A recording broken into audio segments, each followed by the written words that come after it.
What is up, sexy people? It is Dave, it is Duncan, back from Metal Epidemic for another album review.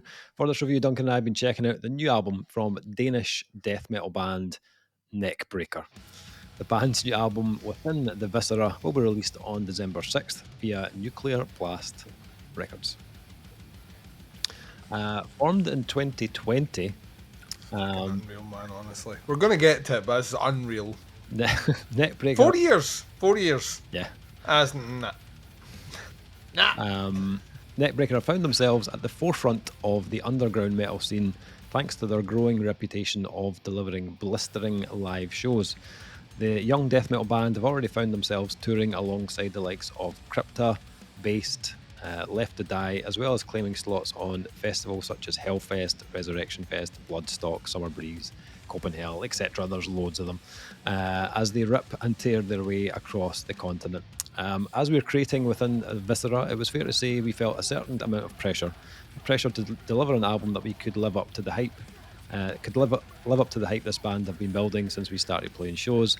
A pressure to not lessen the raw impact of the songs by finally putting them in a studio setting, and most importantly, to make a debut album we'd be proud of. We had the vision set, and we know we wanted to do it right, and we believe we have.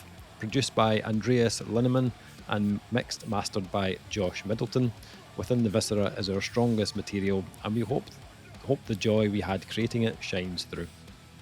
So, debut album from Neckbreakker, the latest Danish death metal unit. This is their first release, and they've already grabbed the attention. Nuclear Blast on their first fucking release. What the fuck? Yeah, I mean, like, there was a lot that grabbed my attention about this, to be honest. We played a track on one of our podcasts. Yeah, it was absolute fucking fire. So, and I was keen to check this one out. It's one of the kind of few December releases that I kind of highlighted to stick on our review list. But yeah, this one, it kind of had me intrigued straight away.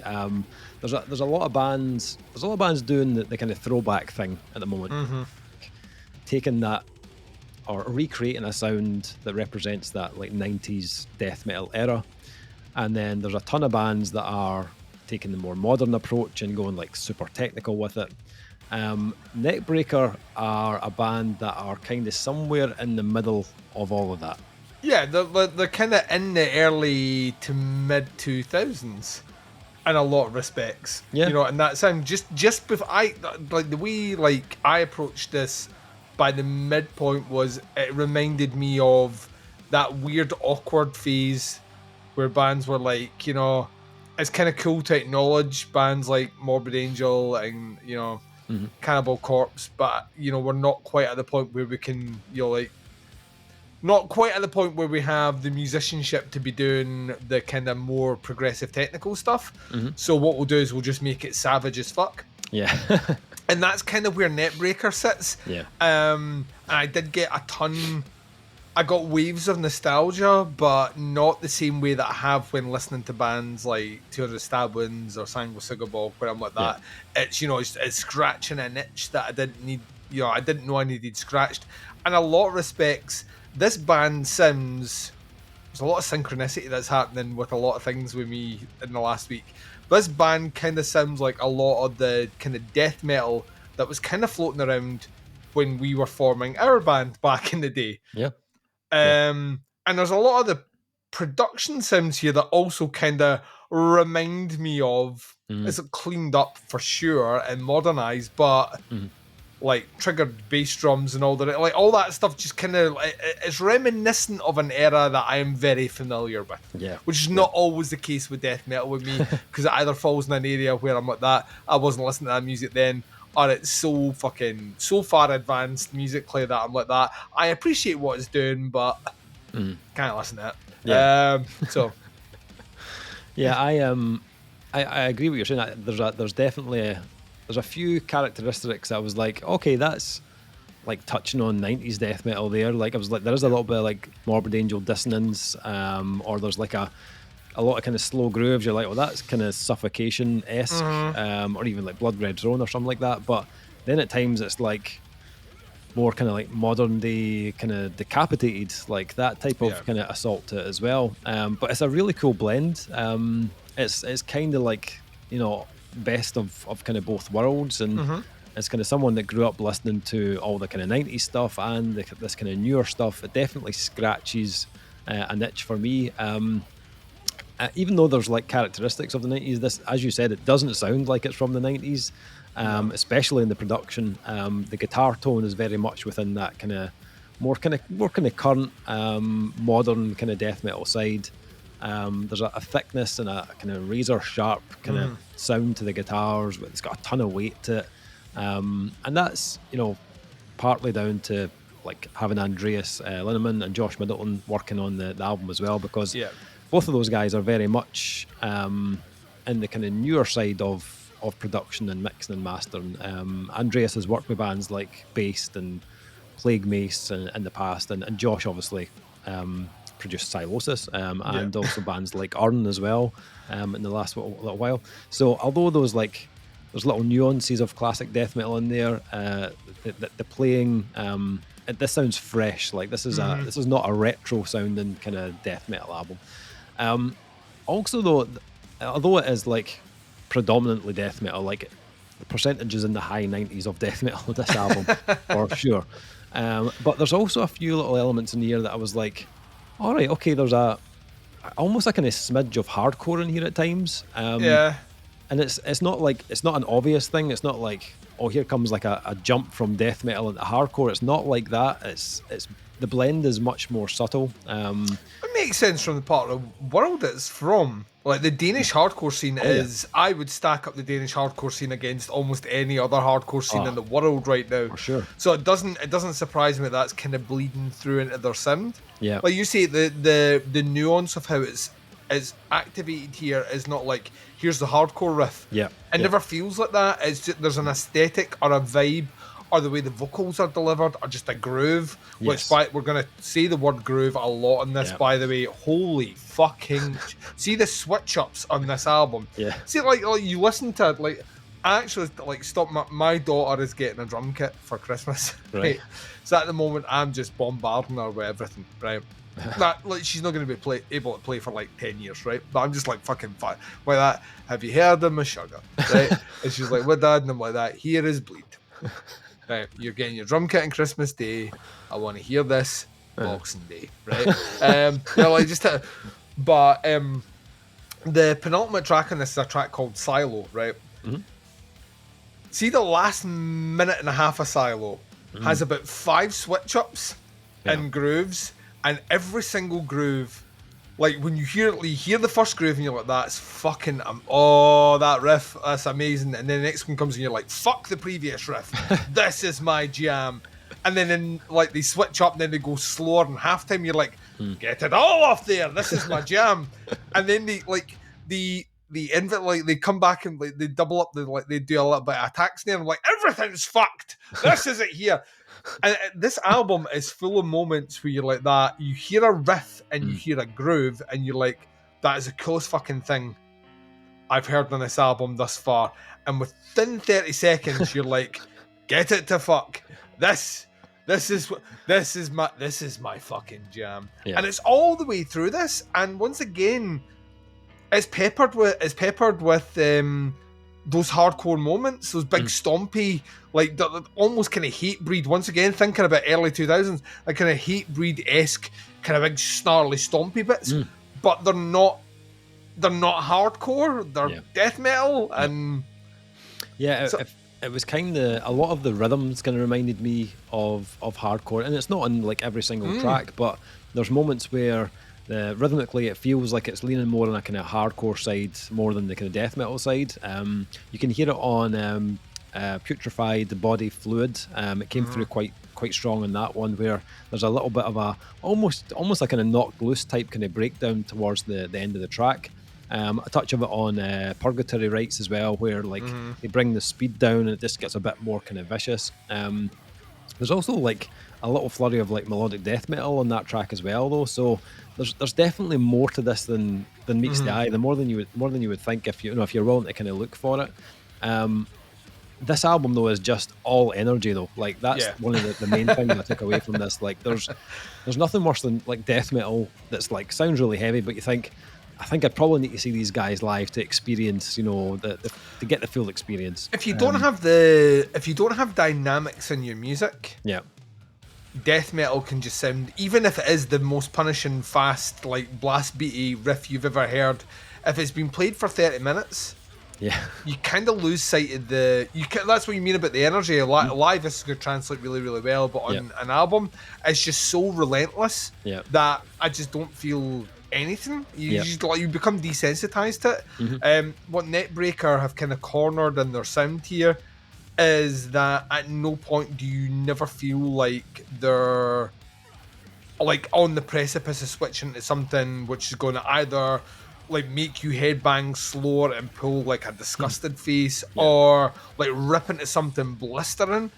And it's those switch ups and that attention to what played 30 seconds before that actually makes it like instantly translatable. I know how these guys are going to be live without even fucking seeing a video. The answer is bitching, right? But like, you know what I mean? It's just full of it. It's kind of the equivalent of like dropping those mints in a Coke bottle and then tightening the lid and then smacking it off the ground. You don't know which direction that bottle is going to fucking blow, but you know one thing, it's going to fucking blow.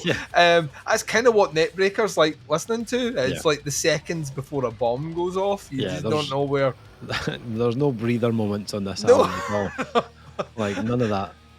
The energy and the groove of this is just so fucking good. And I constantly felt myself just sinking into the groove on this album a lot. Like I just felt like there was moments I was just pulling stank face, like just sitting at my desk, like just being like, wow, this is just fucking ridiculous. They give you like so much aggression, like the riffs just come at you just kind of rapid style, but the band love, and you said it already, the band love a groove. Like every track has like multiple set pieces where they just give you, they almost like pull a handbrake skid and just go right into like a pummeling breakdown. Like it's so monstrous, and it just happens like constantly throughout each track. And each time that happens, you can bet your bottom dollar that the vocalist Christopher is just delivering the most disgusting vocal over the top of that. He's got such a fucking. He's got like the like. See if someone asked me, what does it? Describe a death metal vocalist. He is the epitome of a death metal vocalist. He's what I think of when I think of death metal. For sure. It's just fucking solid, secure, and just angry as fuck. Like just like so fucking like just like you would not want to piss. Like see if you cut this guy off in traffic. He's going to open purgatory right on you. You know what I mean? It's just going to be the most just fucking pissed off, venomous. I love it, man. It reminds me a little bit of, we mention him loads because there's a ton of production that we really like. But Jakob Bredel, see back in the Hate Sphere days or the Candidate days or whatever, he just had that it was just a resolute tone that when you heard it, all of that, built, born, designed, grew up for one job and one job only, and it's to deliver that fucking style of vocal all the way through this. I'm like that. Like some people have a calling, and you've found your fucking calling, mate, and that's what it is. Just keep doing that from now on. But you know, there's a lot of death metal albums that have a vocal on them that sit within like a particular tone for the whole album, and that's their kind of style. I feel like Christopher's got like different levels though, and I think like most of these, his register is probably kind of low to medium. But it's very noticeable when he switches. Like if you listen to like Silo, for example, you can hear all the little shifts that he makes vocally. Depending on how heavy that particular part of the track is, he'll kind of switch it up. And that track was like, that one for me was like one of the more Danish sounding 100% tracks on the album. I got a real kind of like Scandinavian tone coming through on that one, where like a lot of this, like I don't know if I would have guessed Danish. Like if I just heard one track, I would maybe. I thought Scandi. I did think Scandi from this end, but I thought it was more from, and it's on the vocals actually. It's his pronunciation of things sounds more Scandinavian than. It doesn't sound like generic death metal vocalist, if you know what I mean. So there's a few things where you're like that. All right, I would guess from that side of the world. But yeah, you're right. Like, it has. I don't know if it's a production thing. Maybe I think the production maybe. I think some of the riffs sound American. Yeah. And then you're right, like those moments where it switches into kind of early In Flames or At the Gates, kind of like those vibes that kind of sit over it. Those are the moments where you start to feel like it all starts to sync up. Yeah. The switches into the grooves though are what, like if you pulled the vocals off this and just played this for someone, you'd easily think this is American. You know what I mean? Yeah. Just from that kind of hardcore kind of tinge that you mentioned before in there, or that like kind of that element of that definitely makes it feel more kind of Americanized. But yeah. It's kind of once again, it's kind of what's really interesting about them. Like I guarantee if me and you spent 5 minutes writing a list of bands that this album reminds us of, like our elements, they are going to be from the Scandinavian quarter and America. Like they're going to be like they're going to cover both those things, and I think it's good that they've decided to encompass both of that instead of just focusing on one. Yeah. Like, because both work really, really, really well, and you don't have to be one without the other. So, yeah, no, yeah, absolutely, yeah. I can hear like influences from kind of both sides. You can hear like the American, the Morbid Angel, and the Suffocation, but then you can also hear that other side, like the BAEST and Blood Red Throne, and that kind of Scandier kind of sound. Production wise, like I think from a sonic power kind of point of view, like it sounds really fucking meaty. Like it sounds polished. It's got the weight that you'll like feel like you just want to kind of headbang to. Everything is maybe crisp. The best produced ride cymbal this year. I think I'm going to go on record to say that. Like there's a lot of ride on this, and when the ride comes in, it is clear as a fucking bell. Like just like nicely mixed. It's definitely got weight to it. And as I said, I think it feels probably more on the American side, production-wise, than like European or Scandinavian. I don't know. I don't know if that's a good thing or a bad thing. I'm not entirely sure. I was trying to imagine this with a more like slightly grittier production. I don't know if less polish would give this band more character. I'm not entirely sure. Like my personal preference is probably more gritty. Than polish. I also think I don't want to throw a cat amongst the pigeons here. I do think that we have a lot of that kind of grittier death metal in Denmark already. So, and this is Nuclear Blast. Nuclear Blast is not going to let something out the door that is too dank. You know what I mean? I get a feeling that, and well, I'm saying that, but we then had an interview with head of A&R for Nuclear Blast, and he said that they'll make suggestions on who you record with, but ultimately the band's kind of lead on that. It's not something they stand in the way of. So the band are angling for that sound, I think, which maybe speaks more to their influences than anything else. I think I remember want to sound like this. Yeah, I think I remember reading that the Josh Middleton thing was a suggestion from Nuclear Blast. I think, which would make sense. Yeah, you know what I mean. But yeah, I think the production is really nice. It is a really kind of tasty production. I prefer my death metal production with that a little bit more. That's my taste. But not a lot of negatives for me on this one. Like I think the blend of ideas is great. I love how kind of blended that little kind of hardcore element is. I think it's really well done. I think they could go bigger sometimes. Like I feel like they could expand the range even more and give the album more dynamics. I think you do reach a point on the album where I feel like I've kind of heard the scope of what they have to offer on this release. It finishes really strong, don't get me wrong, but there wasn't anything I was like, I didn't see coming, if you know what I mean. It feels like a first album. It does, absolutely. You know what I mean? It feels like a band establishing their sound, but also kind of, I'm with you. I'm surprising because I thought you'd be... like once again, we won't know until the grades, but I thought you'd be slightly more positive than me.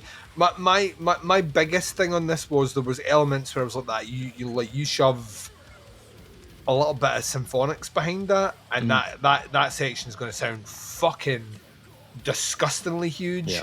And there were other elements where I was like, they start toying with ideas.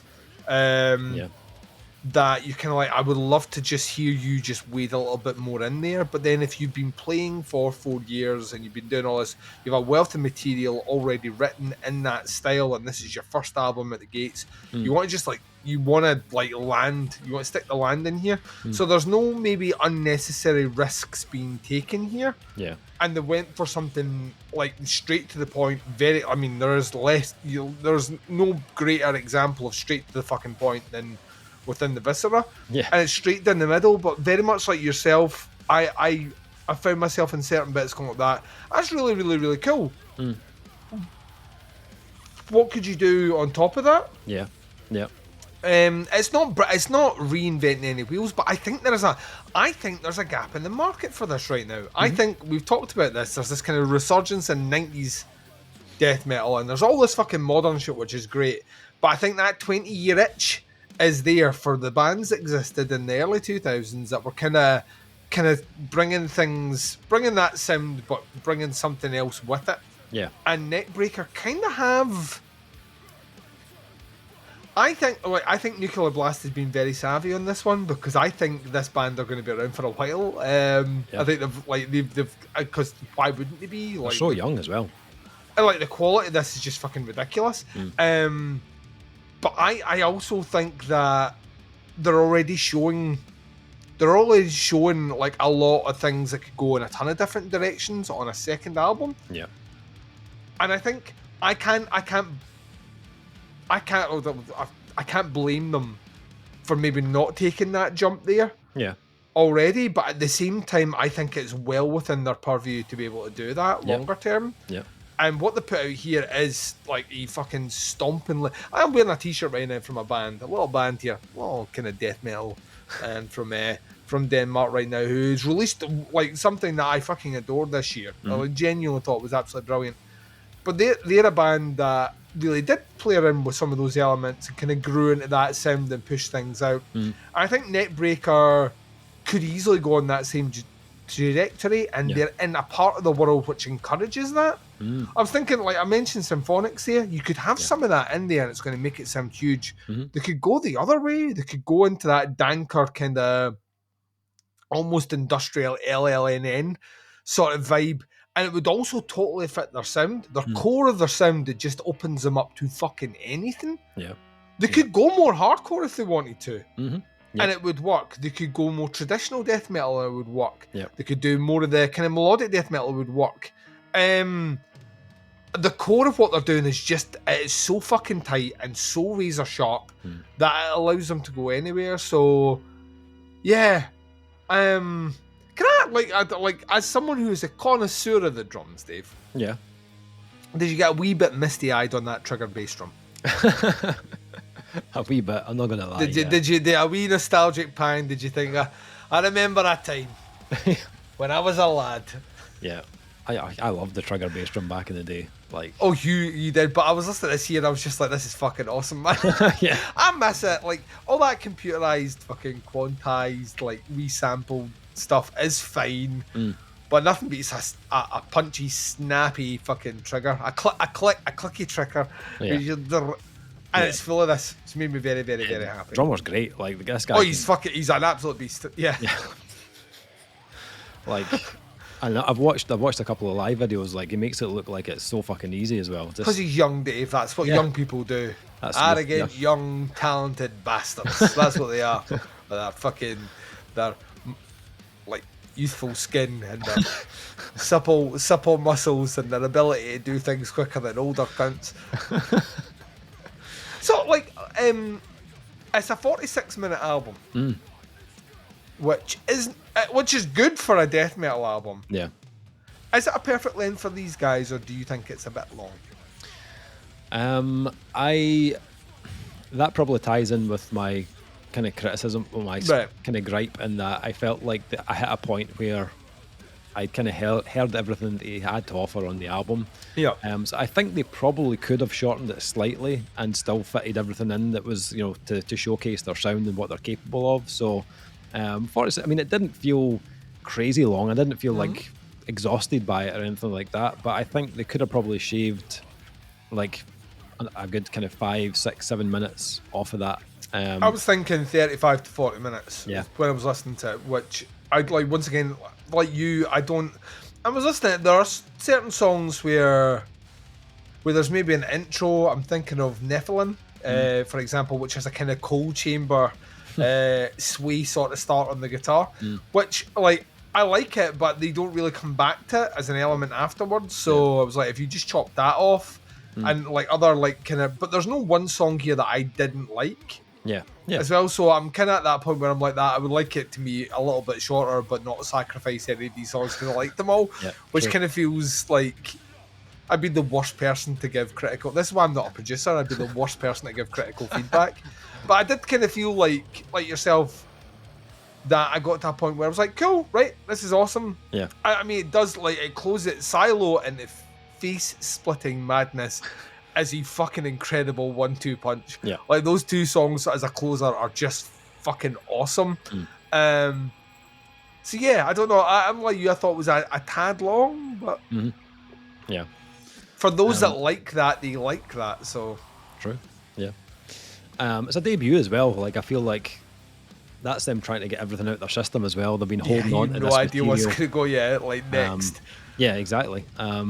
So yeah, it'll be interesting to see what happens next. Actually. Scores. What was scoring this debut from Neckbreakker? I think, like, for a debut album, this is very good. Like, this is their first album. I think, like, if you compare this to other bands of a similar style and their debut albums, like, it's clear to see why Nuclear Blast have picked them up so early. Like, absolutely. They are very good at what they do, and I think they're only going to get better on each release. I think as they gather more experience, their sound and their songwriting will absolutely naturally evolve, and I think each album will just become more impressive as they go on. They've got all the tools, like, and they're so young, like, they're really young. So, like, I feel like the only way is up for these guys. For me, on this one, I'm going to go 4 out of 5. Yeah, it's a very, very solid death metal album. What yourself? I'm with you 100%. This is a 4-star album. I think this is great. I really do. I think these guys, like I said before, I think these guys are going to be with us for a while. Yeah. I think we're going to be able to chart that success. Listening here, they have got all the trappings of a band that will go on to release much better stuff. Not that I think, as a fucking first album, 4 years into your career and as young as they are, that's nuts. Yeah. I will also say I love the album artwork. Yeah. It's just fucking, like, before I even hit play on this, I was just like, it's going to be fucking sore. It's going to be a sore listen. It's absolutely brilliant. And yeah, I don't often, I like listening to albums. I don't often repeat sections of a song. I'm going to come back to the last 1 minute 30 seconds of Silo. Just like I was smiling from fucking start to finish all the way through that, and may have rewound it a few times. May have forced my 10-year-old daughter to listen to it more than she wanted to, and we'll probably do it again tomorrow. So yeah, 4 out of 5. Awesome. So that is Neckbreakker Within the Viscera, out on December 6th on Nuclear Blast Records. Links below the band, the Bandcamp, and one of the singles to check out. Let us know what you think. Have a listen. Happy to hear your thoughts on it. That is our review. Thank you very much for checking it out. We'll be back with another review very soon, but until then, take care. Speak to you soon. Goodbye, everyone.